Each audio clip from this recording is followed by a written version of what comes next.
Bharatiya Janata party ने पिछले साल हैदराबाद में अपनी राष्ट्रीय कार्यकारिणी का आयोजन कर जोरदार तरीके से तेलंगाना में अपनी पैठ बनाने की शुरुआत की थी। उसने सभी विधानसभाओं में प्रदर्शन रैली आयोजित कर सरकार पर जोरदार तरीके से हमला बोला था, लेकिन चुनाव करीब आते आते उसकी धार कुंद पड़ गई। इसका लाभ सत्तारूढ़ भारत राष्ट्र समिति को मिल सकता है। वहीं कांग्रेस ने अपनी राष्ट्रीय कार्यकारिणी की बैठक में बीजेपी बीआरएस के रिश्तों को लेकर जोरदार हमला बोला है। बीजेपी ने बंडी संजय कुमार को तेलंगाना में पार्टी की कमान सौंपकर बीआरएस को घेरने का जोरदार प्लान बनाया था। संजय कुमार ने भी केंद्रीय नेतृत्व की मंशा को भांपते हुए राज्य सरकार पर जोरदार हमला बोला। बार बार विभिन्न मुद्दों पर धरना प्रदर्शन कर राज्य सरकार के खिलाफ एक माहौल खड़ा कर दिया, लेकिन नए समीकरणों में पार्टी ने बंडी संजय कुमार को तेलंगाना बीजेपी के अध्यक्ष पद से हटाकर जी किशन रेड्डी को पार्टी की कमान सौंप दी। लेकिन माना जा रहा है कि पार्टी के इस फैसले से तेलंगाना में उसकी लड़ाई कमजोर पड़ गई है।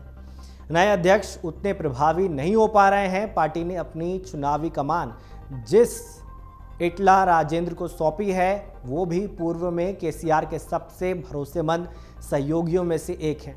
ऐसे में आम लोगों के बीच तेलंगाना में बीजेपी की लड़ाई की प्रतिबद्धता पर सवाल खड़े हो रहे हैं।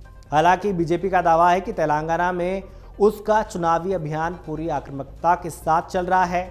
17 सितंबर को भी गृह मंत्री अमित शाह ने तेलंगाना मुक्ति दिवस पर कांग्रेस बीआरएस पर जमकर हमला बोला और आरोप लगाया कि कांग्रेस के लोगों को आज़ादी के 75 साल बाद भी उनका अधिकार नहीं मिल सका है और युवाओं की अपेक्षाएं अभी भी पूरी नहीं हो पाई है। तेलंगाना की राजनीति पर करीब से नजर रखने वाले राजनीतिक विश्लेषक मानते हैं कि बीजेपी की पूरी चुनावी लड़ाई सांप्रदायिक ध्रुवीकरण के इर्द गिर्द सिमटी होती है, लेकिन इस राज्य में उसकी वो रणनीति सफल नहीं हुई है। इसका सबसे बड़ा कारण यही है कि तेलंगाना सरकार ने हर धर्म हर जातियों के लिए विभिन्न योजनाएं बनाकर उनके बीच अपनी विश्वसनीयता मजबूत की है, गहरी पैठ बनाई है। यही कारण है कि बीजेपी का हिंदुत्व कार्ड यहाँ अपना असर नहीं दिखाई पड़ रहा है। ऐसे में स्वाभाविक तौर पर वो यहाँ की लड़ाई में पिछड़ रही है। कर्नाटक की हार ने भी बीजेपी के दक्षिण के एक और राज्य में सरकार बनाने के उसके मंसूबों पर प्रश्न खड़े कर दिए हैं, जिसकी वजह से कर्नाटक का असर तेलंगाना में पार्टी कार्यकर्ताओं पर भी दिखाई पड़ रहा है। पार्टी के अन्य राज्य स्तरीय शीर्ष नेताओं के साथ केंद्रीय नेताओं को पूरी कोशिश के बाद भी पार्टी से शुरू हुई भगदड़ अब तक नहीं रुकी है। इसका लाभ सत्तारूढ़ बीआरएस को मिल रहा है। जर्नलिस्ट एसोसिएशन ऑफ तेलंगाना के अध्यक्ष बाला स्वामी ने अमर उजाला को बताया कि तेलंगाना की चुनावी लड़ाई विपक्ष के कमजोर हमलों के कारण इस समय सत्ता पक्ष की ओर झुकी हुई है।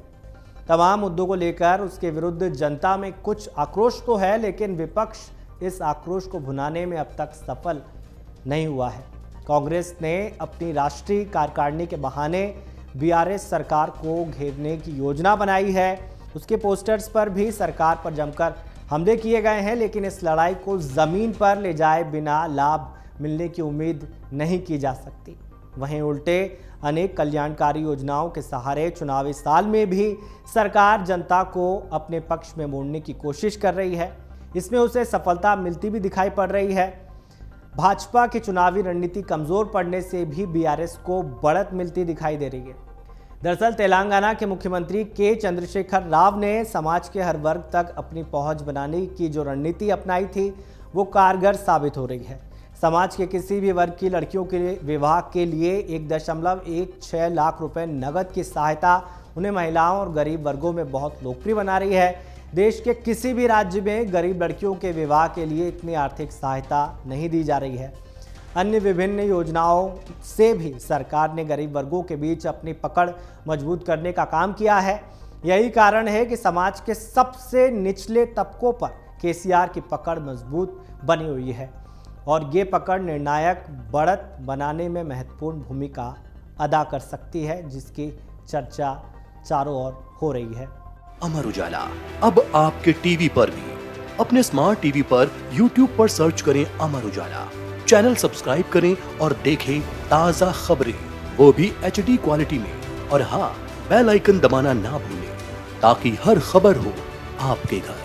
अमर उजाला, निष्पक्ष, निर्भीक, निरंतर।